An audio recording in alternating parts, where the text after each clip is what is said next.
Hey everybody, it's Carol Billing. I'm your instructor for Education 202. I think I'm gonna make this video for both online and face-to-face because it's pretty similar and I want to make sure you all get the same information. Okay, so let's do that. So first thing, if you've never been to Blackboard before, it's right here under Quick Links on your main CWI website. I think that's the easiest way to get into it. And once you get to this screen here, you could bookmark this one if you wanted in your browser. All right, you're going to log on with your information. If you don't know how to do this step, I don't know. Do you like that answer?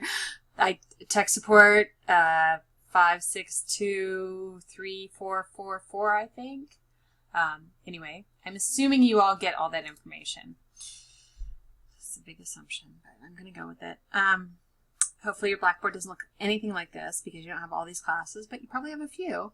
So what I'm going to do is I'm going to go into 202, which is my online, because this one is exactly the same with a little bit less, but I think everything I'm going to talk about applies, so it'd probably be best if we do this one. And also, I'll see you guys face-to-face on Wednesday. And my online students don't see me face-to-face, so you have a chance to answer questions. So let me just zoom out, scotch. So you can zoom, by the way, by holding the control button on your keyboard and using the mouse roller on your mouse, which is super handy. And when you're in a class and the instructor has the monitor and you can't read it, chances are you can ask them, if you hold the control key down and roll your mouse ball, then everyone in the class could actually see what's on the board, and that's always handy. So sometimes instructors don't know that little trick. Okay, so if you haven't guessed, I'm a bit techie. I try to keep Blackboard really simple. This are your announcements right here on the first page, and the video I'm shooting right now will be on here. Oh, I'm going to replace this one. That was last spring. So these are the two new ones for fall, and some other general reminders. Okay, I'm just going to go straight down this, and then I'll talk a little bit about the Weebly that I use. Okay, so we're in announcements, faculty informations, all the information you need to know about meets, all the same as what's in the syllabus. I probably should fix that picture. I'll get right on that. Syllabus and schedule, most important information here, course calendar. You're going to want to print this out. It won't change. It's all set, and the course is already set, and everything is open. So you can work ahead.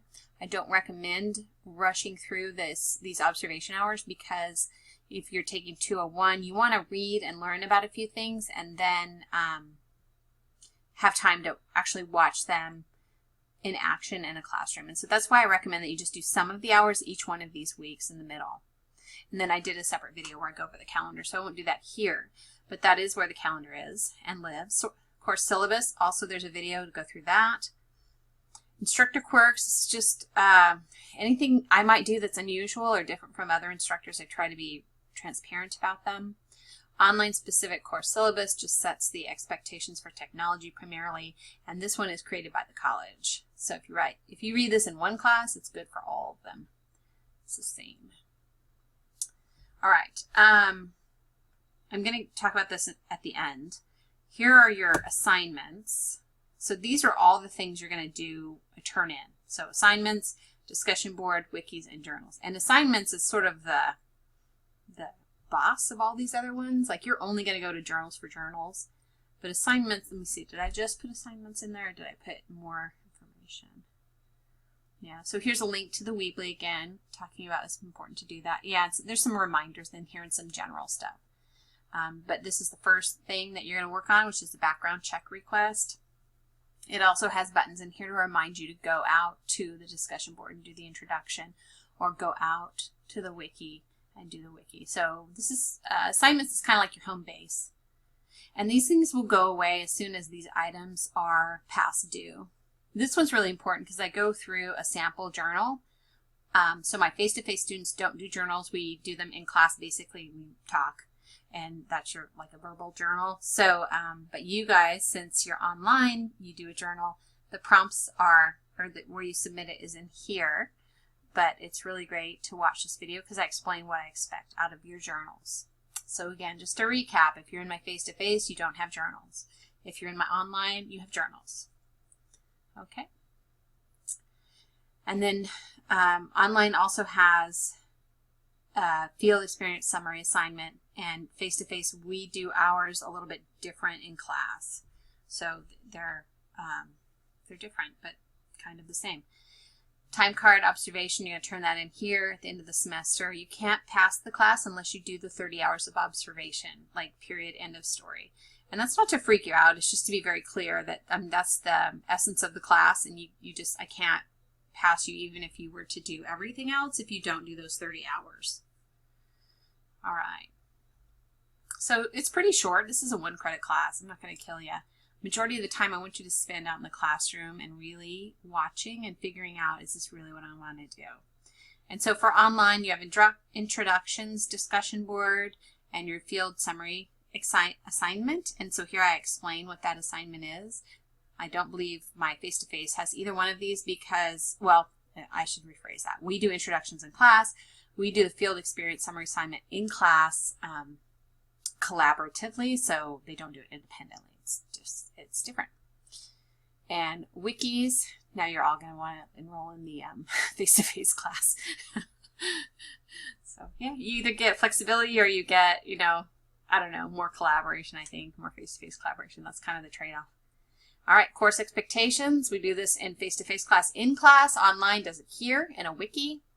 And peer questions are here. I can't remember if we do that face-to-face or not. I'll have to double check that. And then lastly is your journals. And so these are where you reflect on kind of what you've been watching in the classroom. So first you'll give me your schedule. You'll talk about each one of these areas. And then you're going to take a picture of the thank you note and post that to me. You can attach it to the journal. And that just makes sure that you get that thank you note done. Your grades are here. This is kind of the same in every class. And that is it. The last thing I want to show you is this Carol Billings Weebly. And the way I open these is I right click there and I hit open link in a new tab. And I do that because I don't want to lose my place here. So this stays the same, but yet I have my whatever I just opens up here. Okay, so this is as if you were coming to class, you would go here instead. And if you take my 202 or 204 online, this is where you're going to come, or if you take my gaming class. I also have a tab here for task stream, which has no effect on Education 202, but it is, we do have task stream assignments in 201. And that's, you can read this later, awesome things to do at CWI. It talks about different aspects of CWI. And I'm still actually working on that part, so it's not quite done. But so this is our home. This is news. So these are all, this is kind of like information I'm constantly telling students. And instead of like hoping that I remember to do it every semester, I wrote it here. And so I would definitely review this. It applies to pretty much every class I teach, especially any education class that I teach. Definitely get on my Facebook if you do Facebook, because I'll post things like job opportunities or anything related to teaching. Let's see. Ambassadors program. I love that program. I would highly recommend considering it. I've had a lot of education majors do it. And it's just a great networking, flexible program that allows you to be sort of the face of CWI. And it really gives you great experience and great networking. Writing lab link there.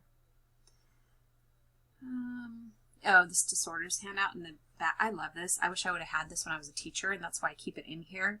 It is 30 pages of different diagnoses. I think there's 15 of them.